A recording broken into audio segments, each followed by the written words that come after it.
Hi mga kapuso, Amor La Rosa po ng GMA Integrated News Weather Center. Patuloy po nating minomonitor yung unang bagyo ng 2026, yung bagyong Ada na unti-unti pa rin po ang paglapit sa may northeastern Mindanao at ganoon din sa eastern Visayas. Compared kahapon ay medyo nadagdagan na po yung mga lugar na nasa ilalim ng wind signal. At kasama na rin dyan ang ilang bahagi ng Bicol Region kung saan din natin minomonitor ito namang patuloy na nag-aalborotong Bulkang Mayon.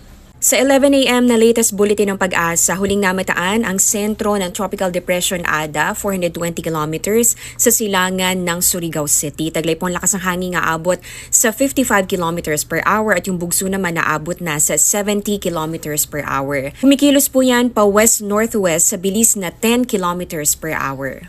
Sa latest forecast track po ng Pag-asa, posible na lumapit o dumikit itong bagyong Ada sa northern or eastern Samar bukas ng gabi o sa Sabado ng umaga. After po niyan, sunod itong tutumbukin yung Bicol Region, particularly dyan po sa may Catanduanes kung saan ito posibleng dumikit din. And mga kapuso, hindi po natin inaalis yung chance na hindi lang po yan lumapit o dumikit. Posible rin na ito po ay magkaroon ng landfall o tumama mismo sa mga nabanggit na lugar. So depende pa po yan, kaya patuloy po nating imamonitor yung magiging pagbabago. Maaari rin na lumakas pa itong bagyo bilang tropical storm at kapag nangyari po yan, pwedeng itaas sa signal number 2 yung ating wind signal.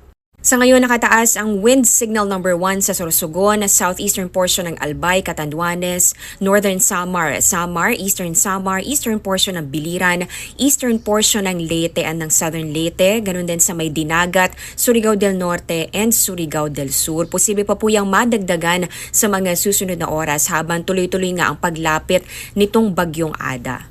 Bukod sa bagyong Ada, nakakaapekto rin sa ating bansa yung easterlies at ganun din yung hanging amihan o northeast monsoon at yung mga weather system na yan ay magdudulot din ng mga pag-ulan sa ilang bahagi po ng ating bansa.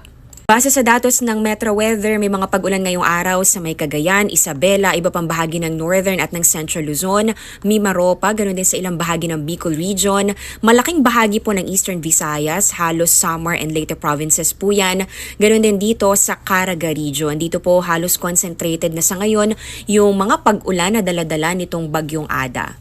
Dito naman sa Metro Manila, may chance rin po ng mga pag-ulan ngayong hapon dahil po yan sa hanging amihan.